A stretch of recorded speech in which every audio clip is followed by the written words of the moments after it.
Matrix का multiplication करने के लिए देखिए रूल क्या होता है। अगर जैसे हमारी ए कोई मैट्रिक्स दी हुई है जिसके एंट्रीज 1 2 3 4 हैं एंड बी कोई मैट्रिक्स दी हुई है जिसकी एंट्रीज 2 1 3 5 हैं, तो क्या होता है, फर्स्ट रो के दोनों एलिमेंट्स को फर्स्ट कॉलम के दोनों एलिमेंट से मल्टीप्लाई करते हैं। फर्स्ट रो का फर्स्ट एलिमेंट फर्स्ट कॉलम के फर्स्ट एलिमेंट से मल्टीप्लाई होता है एंड फर्स्ट रो का सेकंड एलिमेंट फर्स्ट कॉलम के सेकंड एलिमेंट से मल्टीप्लाई होता है और फिर जो रिजल्ट आता है दोनों को ऐड कर देते हैं।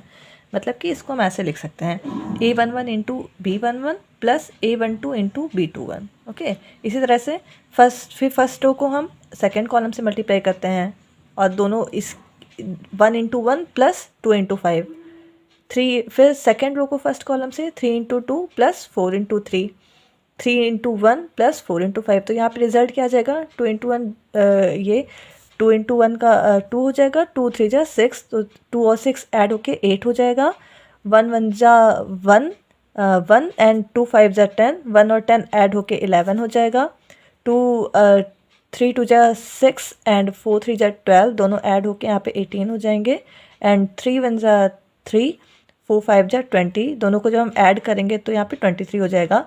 और ये जो हमारी रिजल्टेंट मैट्रिक्स आ गई, ये इसकी एंट्रीज क्या है, ये फर्स्ट है C11 C12 C21 and C22। तो ये मैट्रिक्स को मल्टीप्लाई करने का रूल होता है। तो अगर हमें सी की कोडिंग करनी है मैट्रिक्स के मल्टीप्लिकेशन के लिए, तो हम ये यहाँ पे लॉजिक ये लगाएंगे कि हमने स्टार्टिंग में लूप, जब भी हमें एरे को हैंडल करना होता है तो हमें लूप लगाना होता है, और यहाँ पे हमारी 2 डायमेंशनल एरे है तो हम 2 लूप तो लगाएंगे ही, जो सिंपल अभी तक हम हर प्रोग्राम में लगाते आए हैं। For i is equal to 1, i is less than equal to row i plus plus, and for j is equal to 1, j is less than equal to column j plus plus. उसके बाद हम क्या करेंगे, जब भी हमें कहीं पर किसी चीज़ का सम स्टोर करना होता है, बार बार सम स्टोर करना है, तो हम शुरू में उस वेरिएबल को 0 मान लेते हैं। Cij हमने पहले भी ऐसे प्रोग्राम्स देखे हुए हैं, तो Cij इज़ इक्वल टू 0। फिर यहाँ पे हम एक और लूप लगाएंगे for k is equal to 1, k is less than equal to row k plus plus. अभी हम इसको जब रन करेंगे तो हमें समझ में आ जाएगा हमने ये लूप क्यों लगाया है।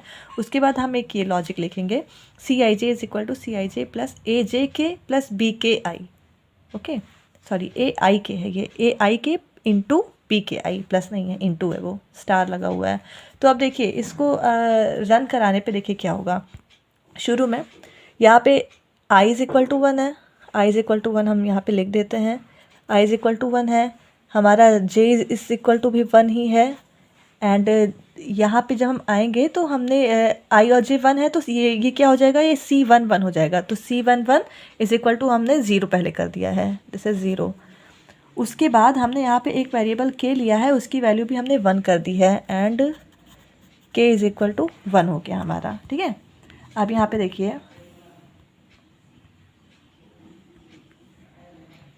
कैसे हो गया,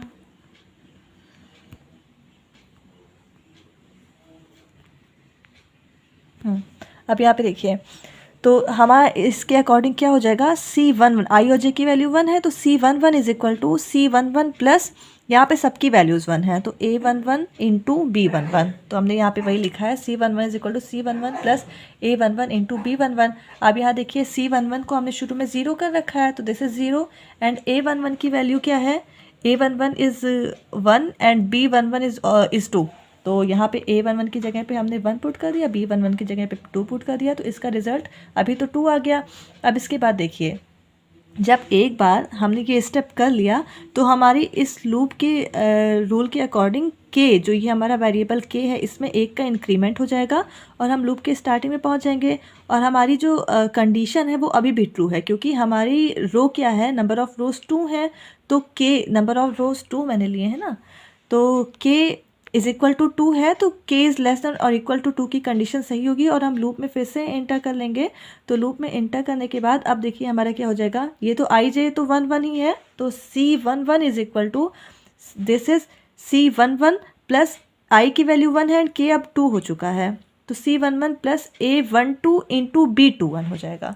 तो C11 is equal to C11 plus A12 into B21। तो C11 तो अभी हमने निकाला है, 2 आ गया एंड A12 B21 हम यहाँ से देख लेते हैं। A12 हमारा 2 है एंड B21 क्या है, B21 इज़ 3, B21 इज़ 3। तो A12 की वैल्यू हमने 2 पुट कर दी, B21 की वैल्यू 3 पुट कर दी। इसको जब हम सॉल्व करेंगे तो हमारा resultant C11 is equal to 8 आ जाएगा, जो कि हमारी मैट्रिक्स के मल्टीप्लिकेशन में आना चाहिए था। तो इस तरह से हमारा फर्स्ट एलिमेंट मिल गया। उसके बाद क्या होगा, जब ये फिर से हो जाएगा तो के में फिर एक का इंक्रीमेंट हो जाएगा। अब के की वैल्यू 3 हो जाएगी। तो फिर जब हम यहाँ आएंगे तो हमारी कंडीशन गलत होगी और हम इस लूप से बाहर निकल जाएंगे। फिर जब हम इस लूप से बाहर निकलेंगे, जैसे ही यहाँ से बाहर निकलेंगे जे में एक का इंक्रीमेंट हो जाएगा। जे में एक का इंक्रीमेंट होगा, हम यहाँ पे फिर से आएंगे। अभी भी ये कंडीशन तो सही ही है, ये जे है, जे इज़ लेस देन और इक्वल टू कॉलम, क्योंकि कॉलम हमारी 2 है एंड 2 इज़ लेस देन और इक्वल टू 2।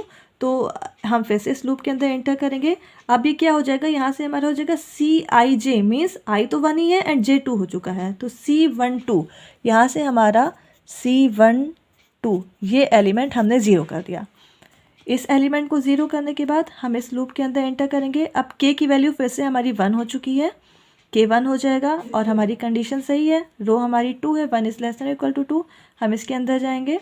अब यहाँ पे देखिए, यहाँ हमारा क्या लिख जाएगा, C12, CIJ मीन्स यहाँ पे हमारा हो जाएगा C12, this is equal to C12 plus AI के इंटू B के I है, तो AI 1 है एंड के भी 1 हो चुका है, प्लस B के I, B के हमारा 1 है,